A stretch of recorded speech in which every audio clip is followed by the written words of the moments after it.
오늘은 이제 우리 산상수훈 마지막 결론 부분이에요.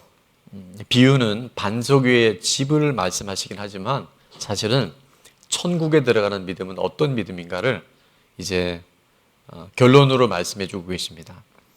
자, 천국에 들어가는, 그래서 무너지지 않는 집을 지으려면 우리가 어떻게 해야 될지 첫 번째입니다. 다 같이 한번 읽을까요? 시작. 말씀에 반응하고 순종해야 합니다. 자, 21절에 보니까 나더러 주여 주여 하는 자마다 다 천국에 들어갈 것이 아니요 다만 하늘에 계신 내 아버지의 모대로 뜻대로 행하는 자라야 들어가리라. 24절에도 보면 한번 같이 읽습니다. 시작. 그러므로 누구든지 나의 이 말을 듣고 행하는 자는 그 집을 반석 위에 지은 지혜로운 사람 같으리니. 아멘. 오늘 말씀의 제목이 반석 위에 세운 집은 무너지지 않아요.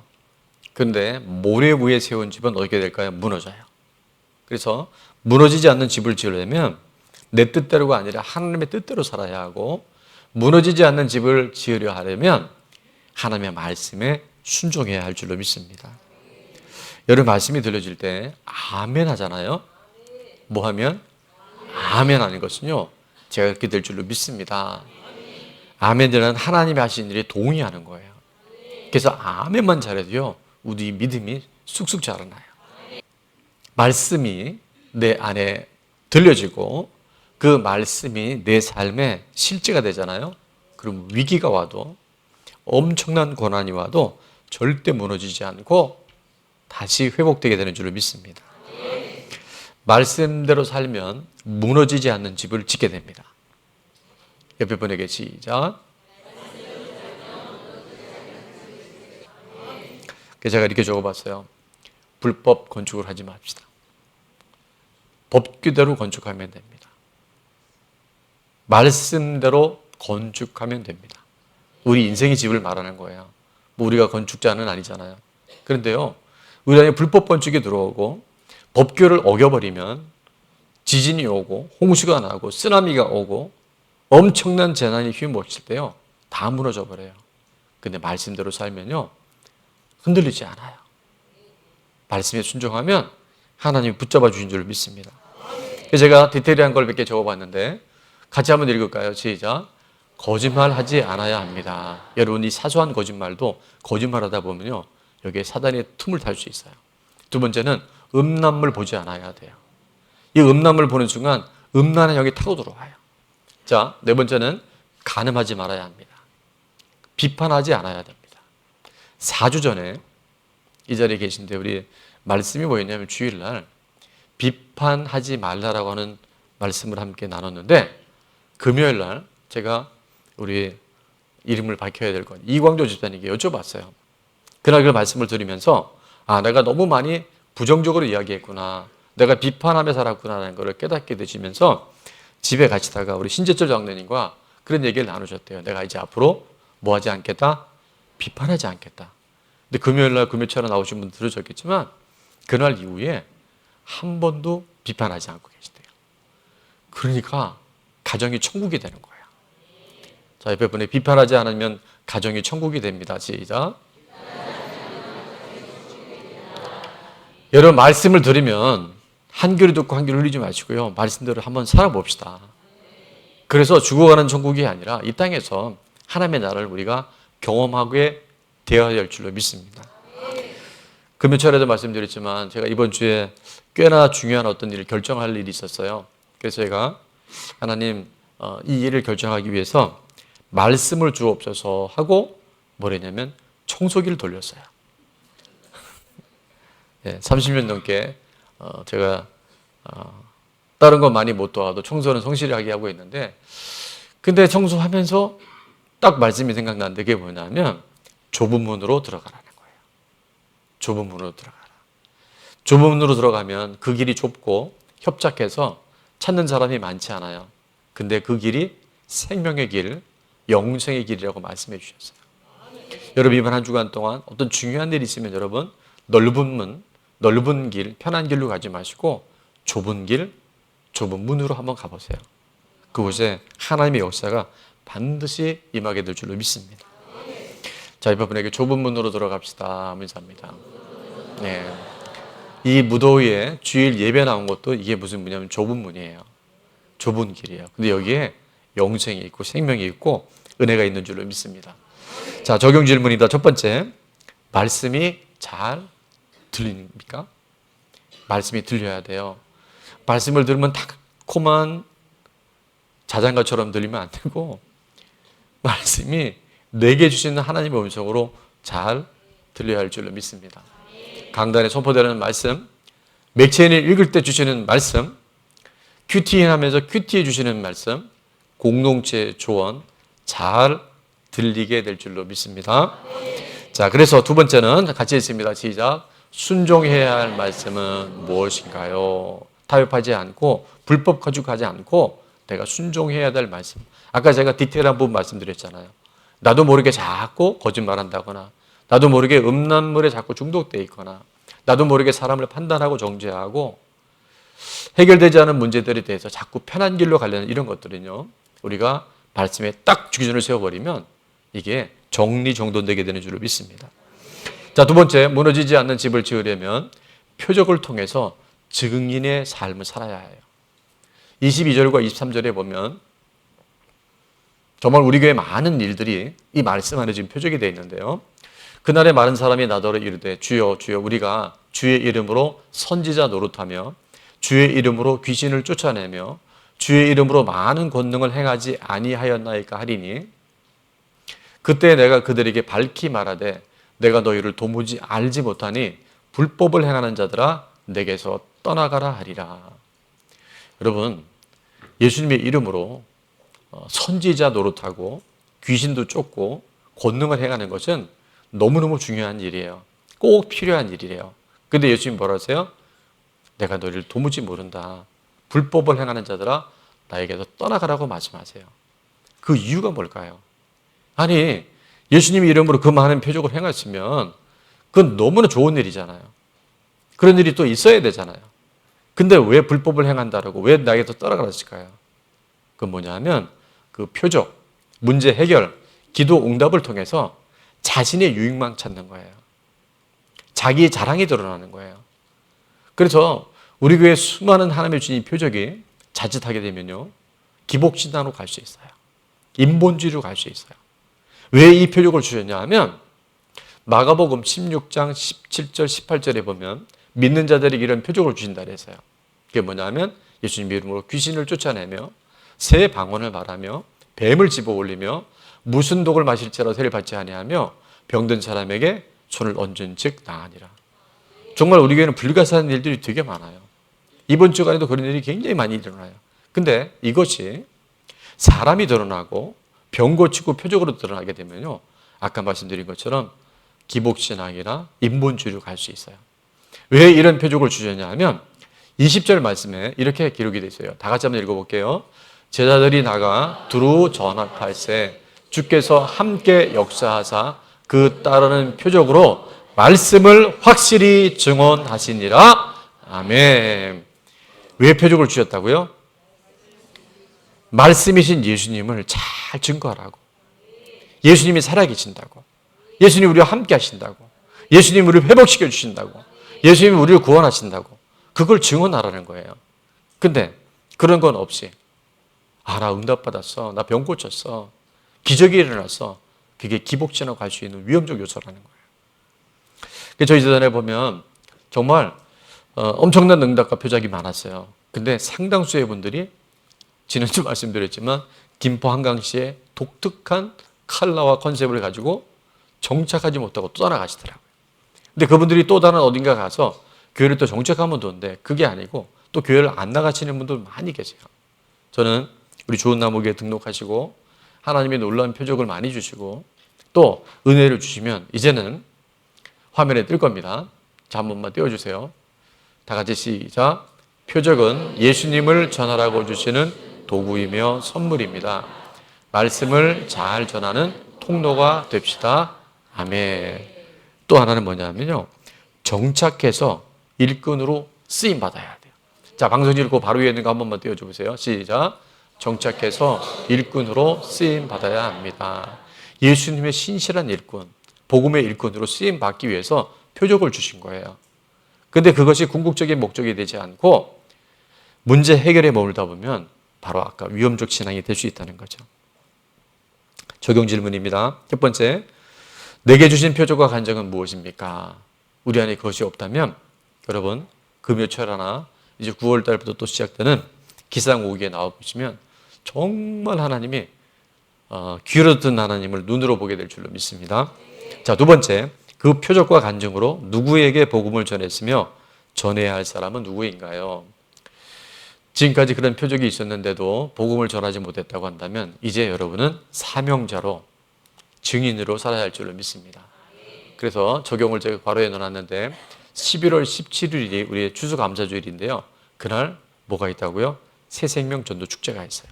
지금부터 초청할 분들을 기도로 3명 이상 잘 준비할 수 있게 바랍니다.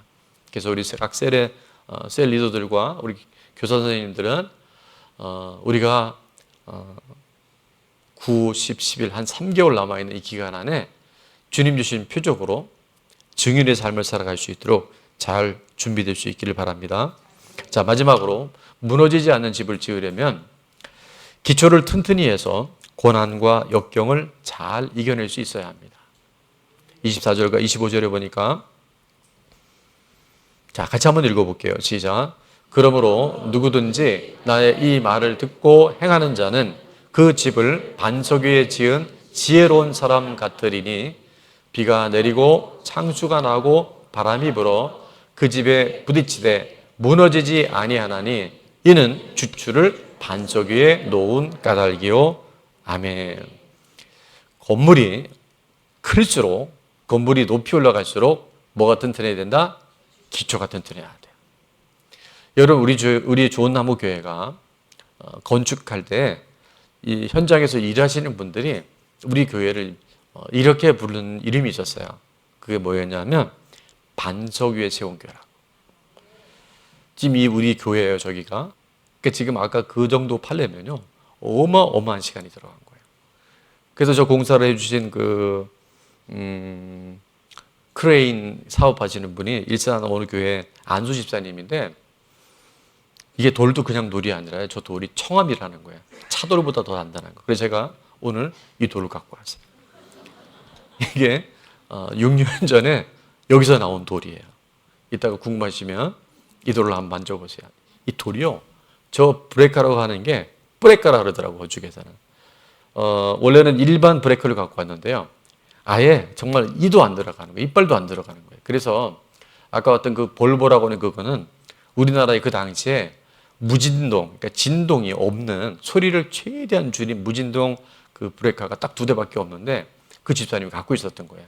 근데 이게 어디 있었냐면 전주 현장에 내려가 있었는데 저희 교회를 건축하려다 보니까 그때 동일 스위트는 짓고 있었고 이 편 하나는 아직 입주 전이었기 때문에 정말 타이밍이 너무 좋았어요. 근데 한 아파트가 문제가 됐어요. 그게 어딜까요?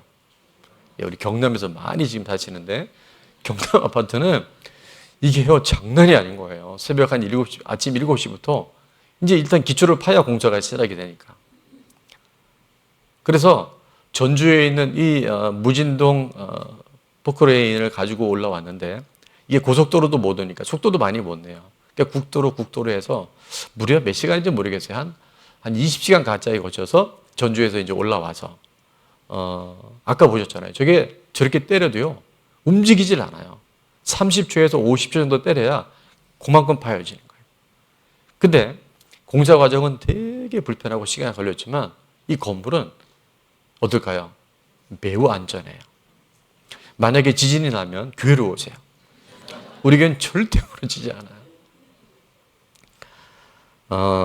원래 설계를 어떻게 했었냐면 주차장을 지하로 하려고 다 설계가 되어 있어요. 근데 막상 파보니까 이렇게 무시무시한 돌이 나온 거예요. 진짜 철강 같은 돌이 나와버린 거예요. 그래서 설계가 변경이 되어져서 원래 우리 교회 건물이 5층 건물이었었어요. 근데 지하를 파지 못하니까 지하는 그래서 기계실하고 아주 일부만 파고 필로티를 해서 이 주차장을 이렇게 띄운 거예요.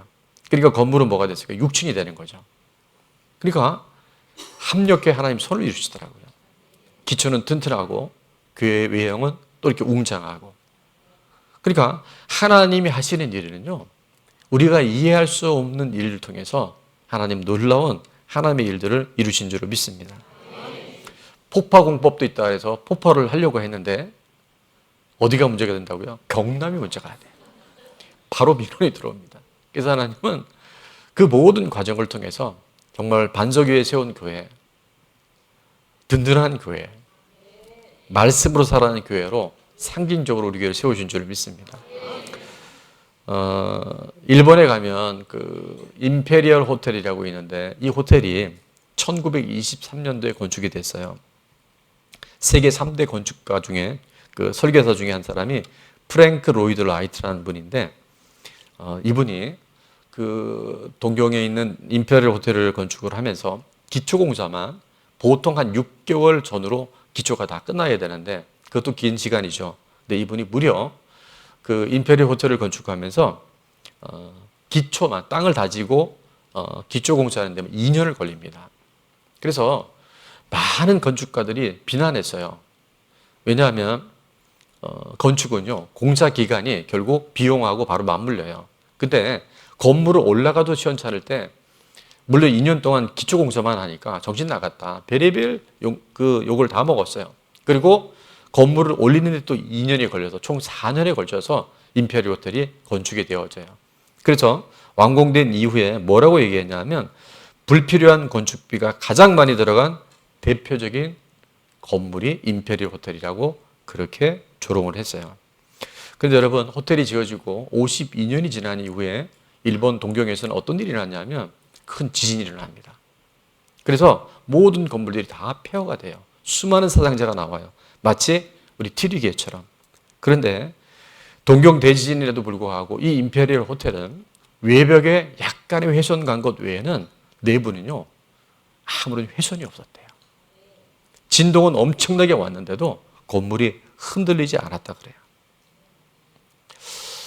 우리는 신앙생활하다 보면 문제가 없길 바라고 위기가 없기를 바라고 고난이 없기를 바라는 것이 우리의 마음인데요. 그런 일들이 있습니다. 질병으로도 올 수 있고요. 경제적인 문제로도 올 수 있고요. 관계나 상처나 예기치 않았던 재난을 통해서 어려움을 겪을 수 있어요. 그러나 뭐가 튼튼하면 기초가 튼튼하면 예수 그리스도의 이름 위에 말씀 위에 기초가 세워지면요. 그 위기가 오고 비가 오고 창수가 나고 바람이 불어도 흔들리지 않는 든든한 집을 짓게 될 줄로 믿습니다. 우리나라 오명 중에 하나가 삼풍백화점이 왜 무너졌을까요? 성수대교가 왜 무너졌을까요? 기초가 튼튼하지 않고 법대로 지키지 않았기 때문에 그런 끔찍한 일들이 생겨났어요. 예레미야 12장 5절에 보면 이렇게 말씀합니다. 만일 내가 보행자와 함께 달려도 피곤하면 어찌 능히 말과 경주하겠느냐? 내가 평안한 땅에서는 무사하려니와 요단 강물이 넘칠 때는 어찌하겠느냐? 여러분, 아무리 없을 때는 괜찮아요. 모래 위에 지은 집도 그냥 집처럼 보여요. 그런데 때로는 말과 경주해야 할 만큼 위기적인 상황이 올 수 있다 없다? 있어요. 평안한 땅에서는 그냥 그저 그래요. 근데 요단강에 물이 넘치는 것처럼 내 힘으로 감당할 수 없는 일이 있을 때 우리는요 지금부터 준비해야 돼요. 지금부터 하나님의 뜻, 하나님의 말씀 안에 깊이 뿌리를 내리고 그 표적이 내게 주어질 때 증인으로 살아가게 되면요 주님께서 그 위기 가운데서도 우리를 붙잡아 주세요. 주께서 심지가 견고한 자를 평강에서 평강으로 지키시니 이는 그가 주를 신뢰함이니이다. 하나님 믿는 그 믿음과 말씀 안에 우리 삶이 튼튼하게 안전하게 지어져 가게 되는 줄을 믿습니다. 보석 감별사들의 얘기를 들어보니까요 다이아몬드나 특히 다이아몬드가 그렇대요. 진짜 다이아몬드인지 가짜 다이아몬드인지 우리는 육안으로 분별하기가 어려워요. 왜? 그냥 다이아몬드라고 하니까. 근데 그 다이아몬드가 진짜인지 아닌지 방법이 있답니다. 그게 뭐냐면 다이아몬드를 물에 딱 넣어보면요. 다이아몬드는 진짜 다이아몬드는 물에 넣기 전에 영롱함과 그 빛과 색깔이 물속에 넣어도요. 똑같이 보인대요. 근데 가짜는 물에 담그면요 흐릿해지고 빛이 잘 안 난대요. 아마 오늘 이 설교 듣고 나면 집에 가서 전부 물속에 넣어볼 것 같아요. 여러분 인생에 그런 창이란 물이 들어올 수 있어요. 홍수처럼 올 때가 있어요. 근데 진짜는 그때 빛을 발해요. 진짜는 고난이 올 때, 위기가 올 때 믿음 안에 흔들리지 않아요. 자, 적용 질문입니다. 말씀으로 극복한 고난이 있나요? 많은 분들이 말씀으로 극복한 고난 간증이 있을 거예요. 두 번째는 한번 같이 읽어볼까요? 시작. 지금 내게 닥친 비, 창수, 바람은 무엇이며 그것이 믿음의 기초를 튼튼히 하시려는 하나님의 계획임이 인정되나요? 지금 어려움이 있는 분들이 있다고 한다면 하나님은 우리의 믿음이 진짜 믿음인지, 무너지지 않는 집을 건축하고 있는지, 트리게처럼 지진이 나고 동경에 엄청난 대지진과 공황이 올 때 우리를 튼튼히 세우시는 계획인 것을 믿을 수 있기를 바랍니다. 마지막 세 번째는 지금의 고난과 역경을 극복하기 위해 무엇을 결단하고 실천하겠습니까? 고난 가운데 말씀을 붙잡을 수 있기를 바랍니다. 고난 가운데 하나님의 뜻을 분별할 수 있기를 바랍니다. 그래서 그 가운데 하나님은 고난이 아니고요, 위기가 아니고 역경이 아니고 하나님의 나라 천국을 우리 가운데 잘 준비할 수 있는 하나님의 사람으로 우리를 빚어가실 줄로 믿습니다. 자, 무너지지 않는 집을 건축하려면, 집을 지으려면 첫 번째입니다. 시작. 말씀에 반응하고 순종해야 합니다. 두 번째, 표적을 통해 증인이 되어야 합니다. 세 번째, 기초를 튼튼히 해서 고난과 역경을 잘 이겨낼 수 있어야 합니다. 아멘.